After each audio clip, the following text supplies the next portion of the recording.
morning, everybody. A special word of welcome to everybody at our new campus in Clemens, to everybody at the Union Cross campus, to all those at the Ascent, and also those that gather at the Lake Norman area. Are you ready for some good news? For to us, a child is born. To us, a son is given. A child is born, and a son is given. It's the message of Christmas. It is a prophecy that was given 8 centuries before Christ was born. And I want to show you today just what wonderful news it is, deeper and richer than we could ever plumb in its depths, and yet understandable even to a little child, how God has given us what we most needed. We're going to read today from the prophet Isaiah as we are studying the greatest story ever foretold. It is a story that was prophesied. By some estimates, Jesus fulfilled over 300 Old Testament prophecies. And many of those prophecies are in the Christmas narrative. The birth story of Jesus just teeming, overflowing with Old Testament prophecies that are mentioned in the New Testament as being fulfilled through the birth of Christ. And here is one of the best known, best loved, and absolutely beautiful prophecies of Christmas. Isaiah chapter 9. Isaiah chapter 9. Starting at verse 2 of Isaiah 9. The people who walked in darkness have seen a great light. Those who dwelt in a land of deep darkness, on them has light shined. You've multiplied the nation. You've increased its joy. They rejoice before you as with joy at the harvest, as they are glad when they divide the spoil. For the yoke of his burden and the staff for his shoulder, the rod of his oppressor, you have broken as on the day of Midian. For every boot of the tramping warrior in battle tumult, and every garment rolled in blood will be burned as fuel for the fire. For to us a child is born. To us a son is given, and the government shall be upon his shoulder, and his name shall be called Wonderful Counselor, Mighty God, Everlasting Father, Prince of Peace. Of the increase of his government and of peace there will be no end, on the throne of David and over his kingdom, to establish it and to uphold it with justice and with righteousness from this time forth and forevermore. The zeal of the Lord of hosts will do this. I don't know, we've been married over 32 years now, and I don't know if this happens to all the married folk, but the longer that we are married, it seems like the less we are surprising each other at Christmas time with our presents. I don't know, I suppose that after enough years of giving something that has to be taken back to the store, after a while, you just start suggesting more and more strongly what it is you would like for Christmas. And now, after 32 years, I have to report that we have reached an all-time low. It manifests when I came home the other day, and Ann said, "I did some Christmas shopping today." I said, "Great. Did you get right much done?" She said, "Yes." And I said, "Well, that's great. Who'd you get presents for?" And she said, "Well, me." And I said, "What?" And she said, "Well, I saw some things that I really liked." I said, "Well, do you want to take me to the store and show them to me?" She said, No need for that." I said, "Well, so you put them on hold at the store? Is that what you did?" She said, No, I didn't." I said, "Well, what'd you do?" She said, "I just bought them." And she brought me the bags of stuff, of the presents that she'd bought for herself, and gave them to me to wrap for her. And I'm pretty much telling her everything I want. It's just a funny thing, but the bottom line is that it seems like getting a gift that fits, getting a gift that is wanted and needed, seems to be trumping the element of surprise more and more. Because it's a wonderful thing to be surprised, but it's even more wonderful to receive something that really fits you and that you really need. And I want to talk to you today about the greatest gift that was ever given. The gift of Jesus Christ, who is described nearly 800 years before he was born as a child who would be born and a son who would be given. a child that's born, and a son that's given. You might think that those two statements are simply repetitious and parallel fashion, a literary device, but they're really actually two different statements. A child is born, a son is given. And I want to show you today the depths and richness of what is behind this, but it all depends in the beginning. Jesus was born as a human child, like every other child. And yet, he wasn't like every other child because he was the everlasting Son of God. God is one. This is a mystery, but God is one. We only have one God. But he exists in three persons. This is a mystery, but it's the Trinity. And he always has been one God who exists in the three persons of Father, Son, and Holy Spirit. So Jesus, the Son of God, is God. And when Christ was born, he was born as a full human being, but did not relinquish his godness. So he is the child who was born, and he is the Son who was given. It's a beautiful, beautiful, and powerful thought. To understand this prophecy, I think it's important to look at these great needs that Isaiah is prophesying about and the tremendous promise that God has a way of meeting that need. And he really talks about, starting at verse 2, three great needs. The people who walked in darkness needed light. And then he talks about the people who have their joy increased. So there is darkness that needs light. There is depression, there's discouragement and sorrow that needs joy. And then at verse 4, the yoke of his burden, there is an oppression that needs to be liberated and broken so that we're liberated from it. The first is the people who walked in darkness, and they have seen this great light. This is all pointing to Jesus. Darkness is darkness and light, such an important image in the Scriptures. And the image of darkness and light has so many meanings to it. But essentially, if you're in darkness, you can't see where you're going. And you're not likely to be able to get where you need to go because you have to have light to be able to move forward without stumbling. This is the first part of this image. In other words, in the darkness, there is so much confusion and so much you don't see and so much that is wrong. Last year, I was so excited because it was time for my wife to get a new car, replace her car. And so I surprised her on Christmas. We test-driven some cars. And I surprised her at Christmas last year with a relatively recent model car. I'm not going to tell you what it was because I don't want to slander this vehicle. But we got it. She was so excited about it. It had a big ribbon on it. And we drove it for a period of time.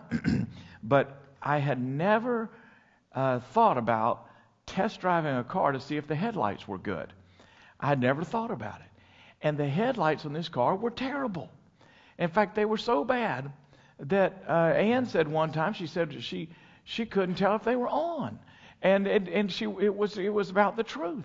And if you get on a real dark road, now the high beams would worked well, but you cut it back down to the dim, and you could barely see anything. And it was so bad that eventually we had to go and trade the car and get a different car.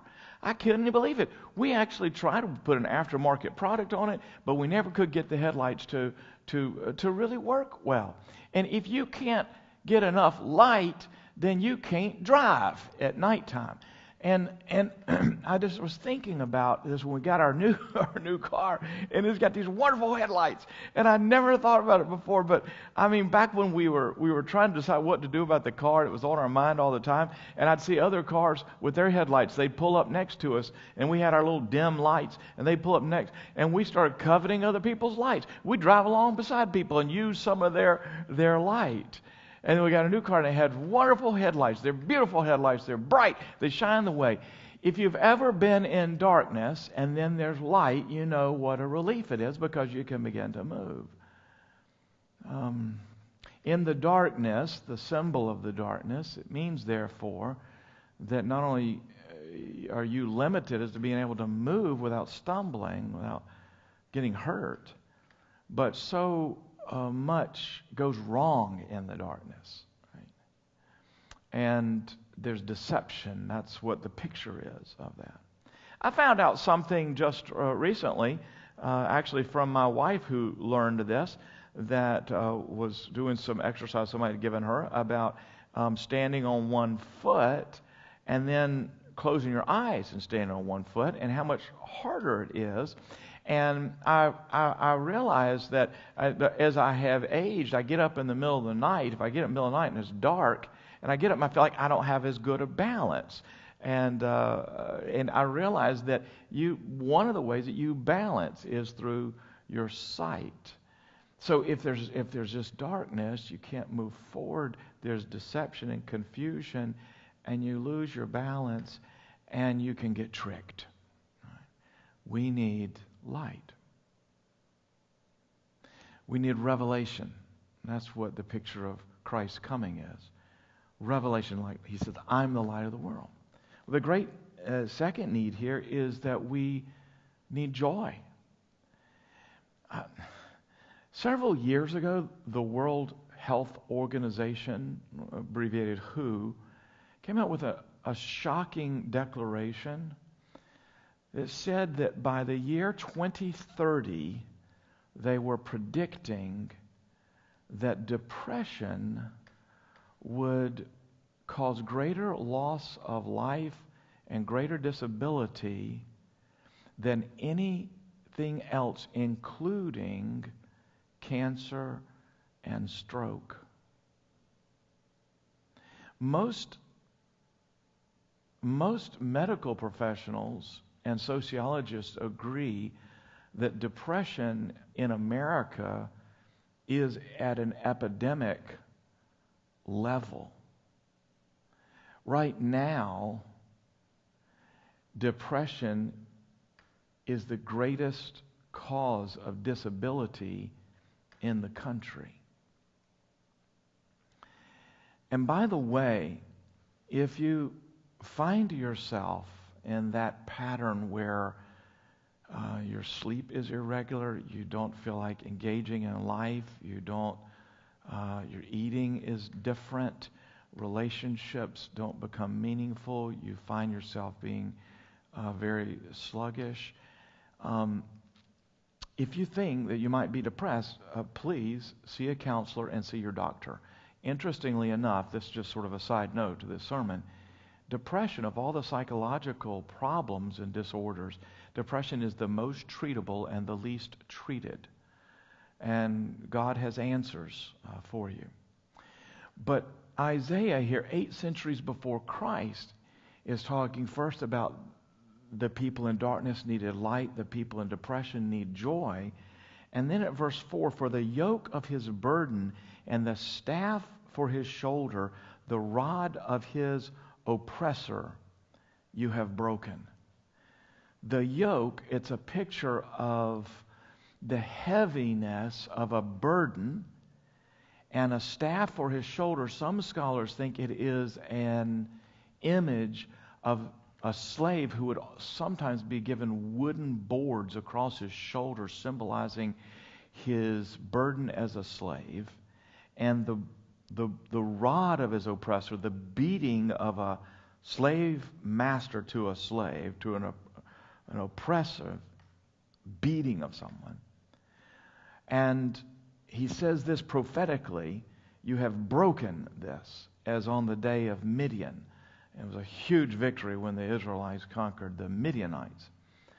Every boot of the tramping warrior and battle tumult, every garment rolled in blood will be burned as fuel for the fire.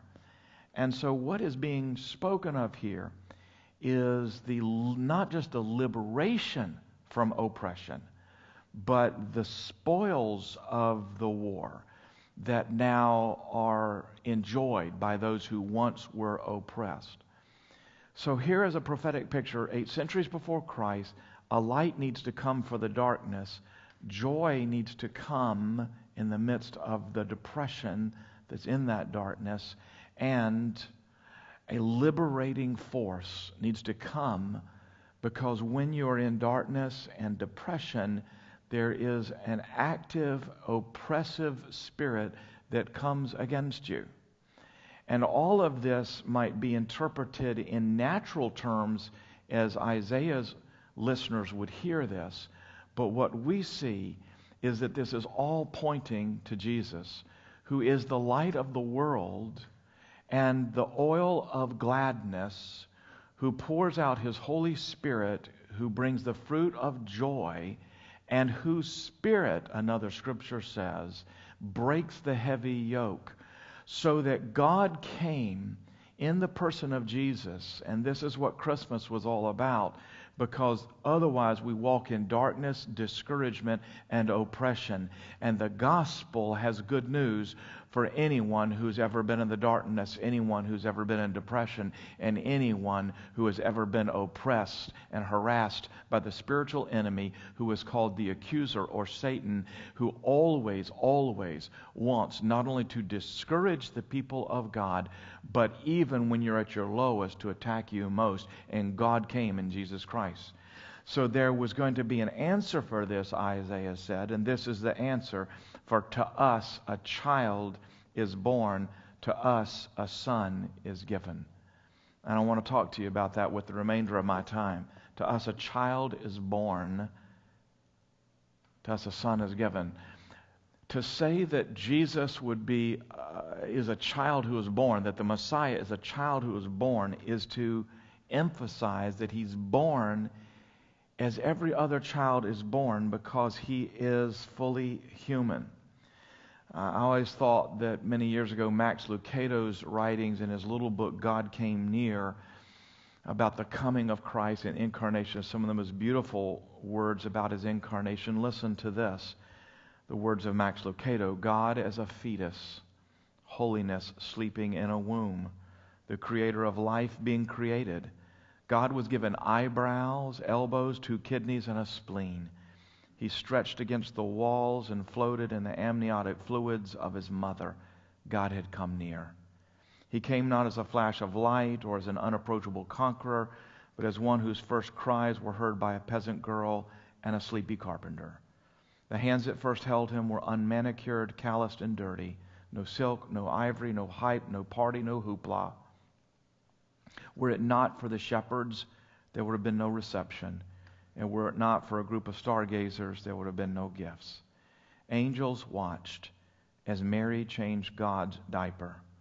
The universe watched with wonder as the Almighty learned to walk. Children played in the street with him. And had the synagogue leader in Nazareth known who was listening to his sermons, Jesus may have had pimples. He may have been tone deaf. Perhaps a girl down the street had a crush on him, or vice versa. It could be that his knees were bony. One thing's for sure: he was, while completely divine, completely human.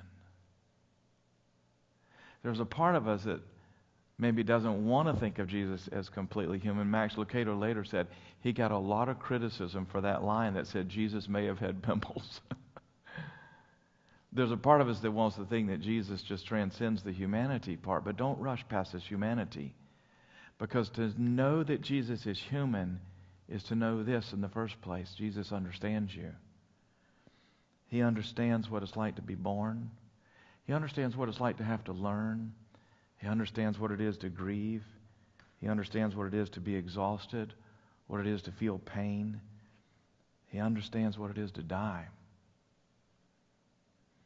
So whatever you go through, you can be assured Jesus, having shared fully in your humanity, he understands. You might say, well, but Jesus never suffered the loss of a spouse or faced cancer. But you don't have to go through everyone's exact experiences to understand the nature of their experiences. I know it was so interesting to me when I wrote the book originally called Shame Off You and later Free Yourself, Be Yourself. I wrote this book expressing all that I had learned about the power of the gospel to heal shame. And for me, that sense of not measuring up, it led me into, well, I better try hard to measure up. So it led me kind of down a path more of perfectionism. I never imagined that book, that the Lord would use it to reach people who were in a very, very different walk of life than I'd been in. But I saw him using that book in prisons, amongst inmates, using it amongst a ministry helping prostitutes off the streets in Kansas City, of seeing him use that book amongst people who had been battling addiction. And I saw all of this, and we would do conferences, and I realized when we were talking and praying with people that I understood them and they understood me, even though we had different experiences and different events in life. Once I understood the nature of how shame works and how the gospel heals it, then I could understand. I think this is to say, because Jesus was born, because Jesus died, because Jesus experienced the reality of this world, he has been tempted in every way that you have been. He has experienced, maybe not every single thing you've experienced, but Jesus understands. He is the child that was born. And he is the son who is given. The idea of a son that is given is one of the richest and deepest and most beautiful concepts in the entire Bible. In fact, the idea of Jesus as the Son of God, given by God so that we would be saved, in many ways is the theme of the whole Bible. It is a beautiful story, the Bible. It is not many different stories that are unrelated, and it's certainly not a collection of wise sayings, although there's a lot of wisdom in the Bible, and it's not a set of instructions, although there's great and wonderful counsel in the Word of God. But mainly the Bible is one big story. Theologians call it a meta-narrative. It all tied together, and it is all in the end pointing to Jesus. And once you see this, the reading of Scripture becomes so much more enthralling and magnificent. Let me show you this about the Son who is given. It starts with this. The occasion of the birth of a child in any family, in any culture, is an occasion of unparalleled joy.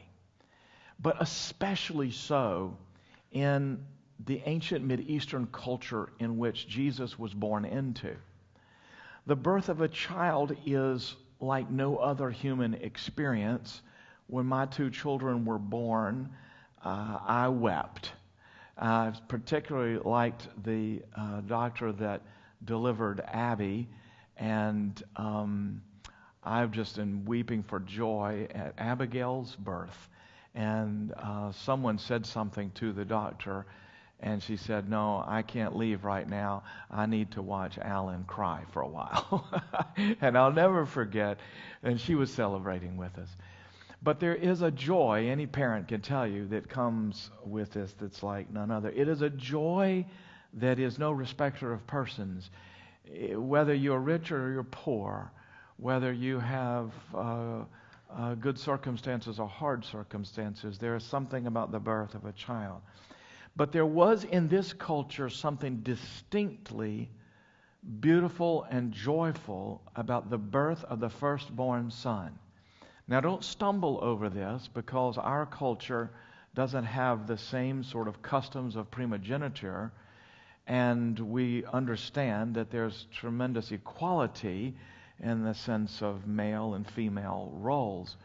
But you must understand that in the first century Mideastern culture, a long-standing tradition was in place that the firstborn son was going to be given very unique and important responsibilities in the family. So when the time came that the father passed, the firstborn son essentially would step into that role and take over leadership in the family. And as such, if it was a family farm, he's now in charge of running the farm. And as such, the firstborn son was a very special cause of joy and enjoyed a unique place of honor in that culture.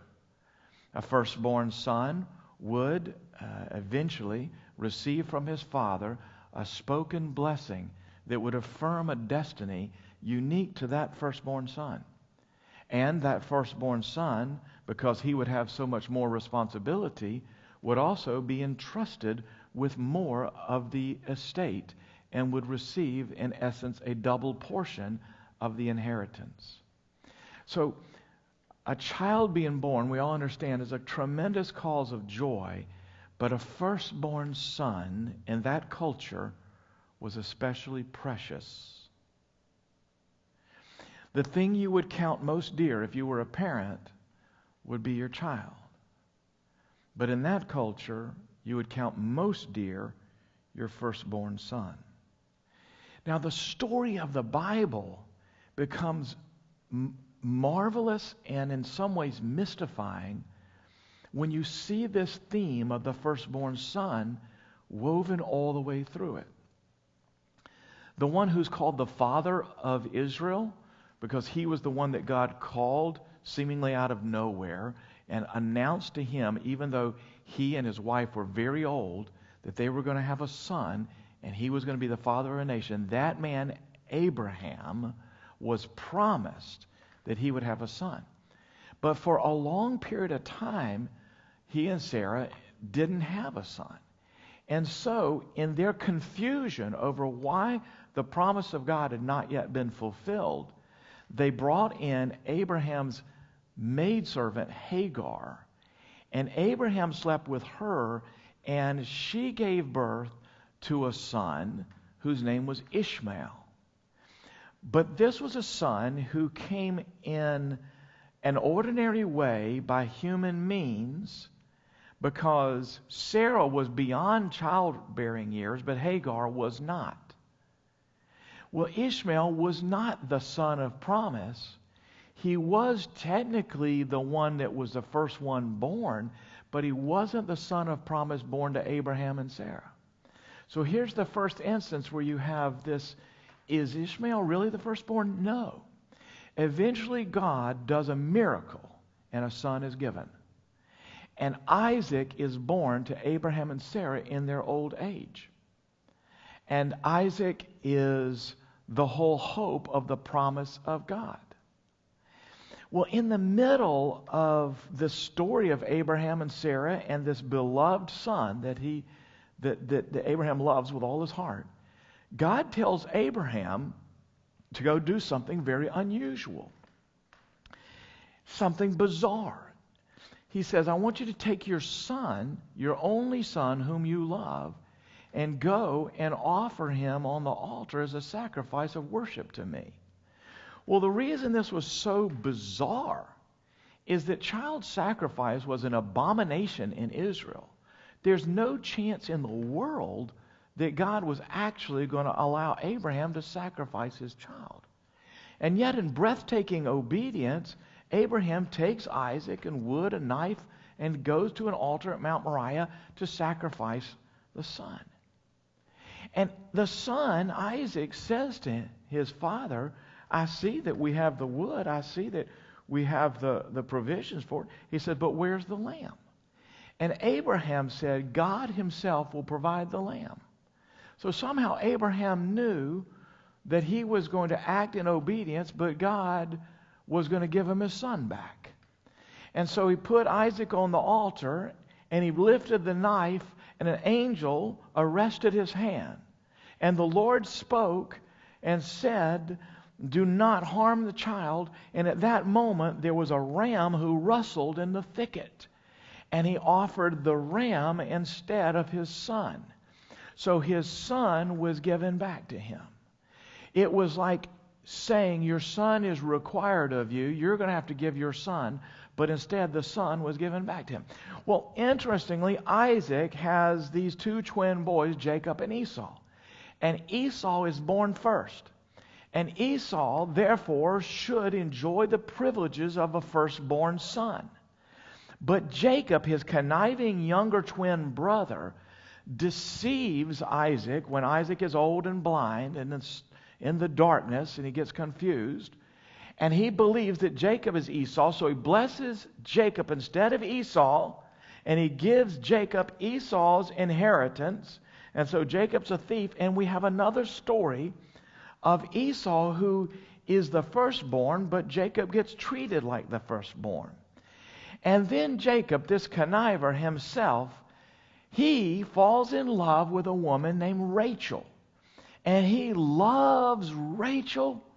He is smitten with her like love at first sight.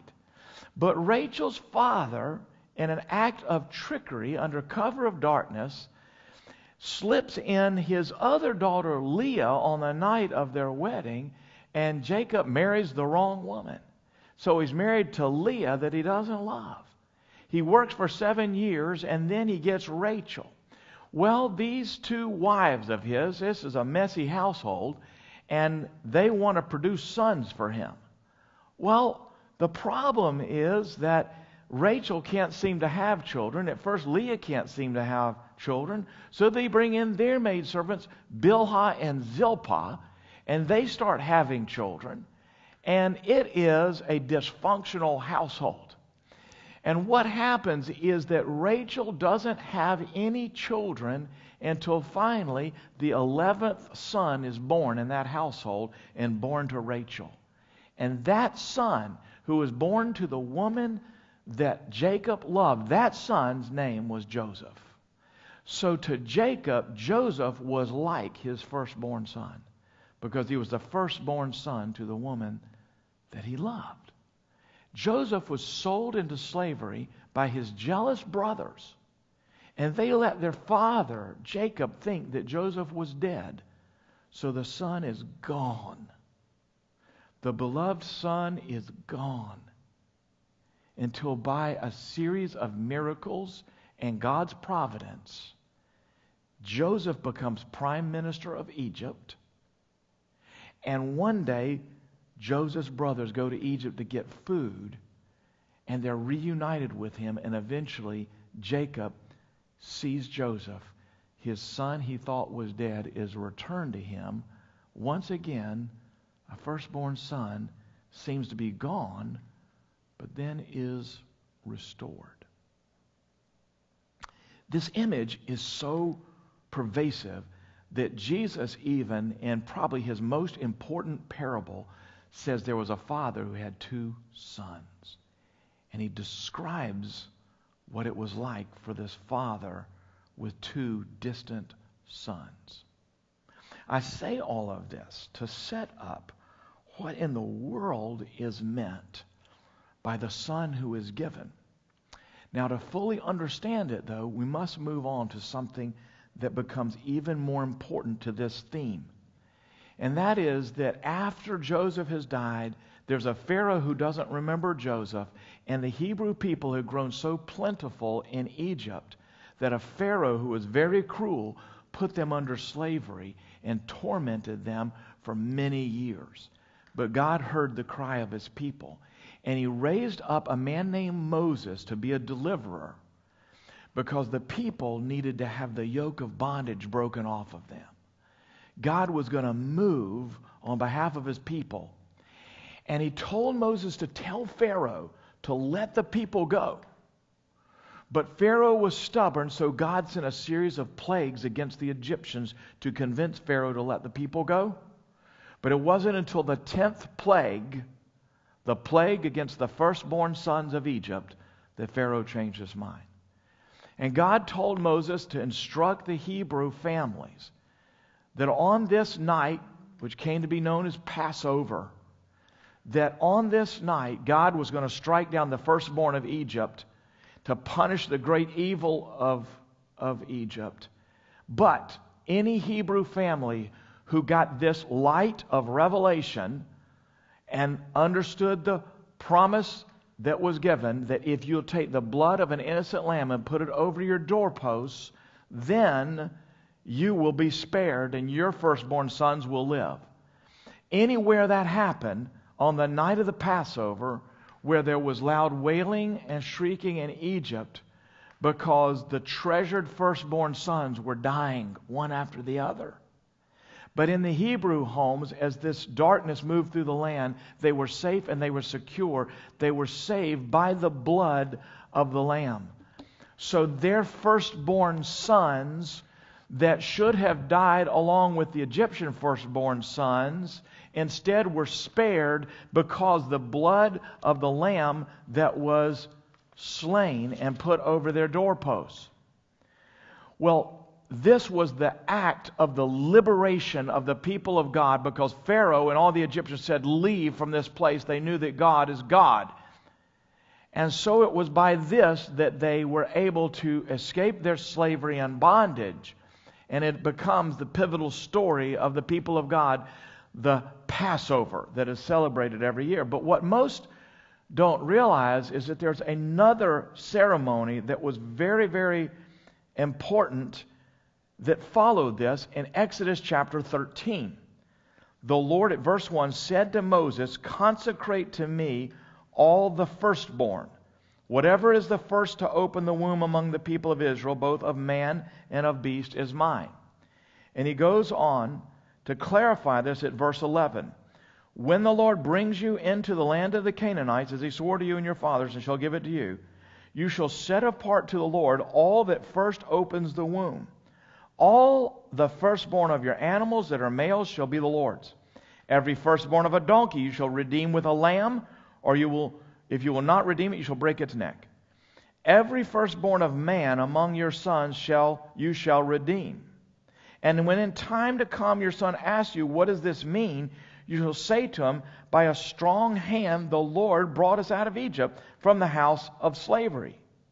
When Pharaoh stubbornly refused to let us go in," I'm at verse 15 of chapter 13 of Exodus, "the Lord killed all the firstborn in the land of Egypt, both the firstborn of man and the firstborn of animals. Therefore I sacrifice to the Lord all the males that first opened the womb, but all the firstborn of my sons I redeem." What is this talking about?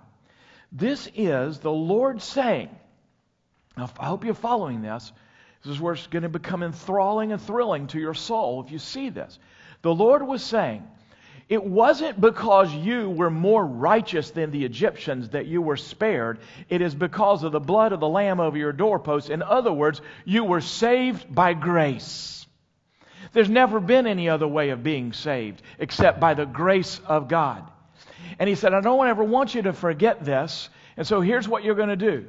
I want you, 30 days after you have your firstborn son, to bring the son to the temple, and we learn more about this in the book of Numbers, specifically how it's to be done.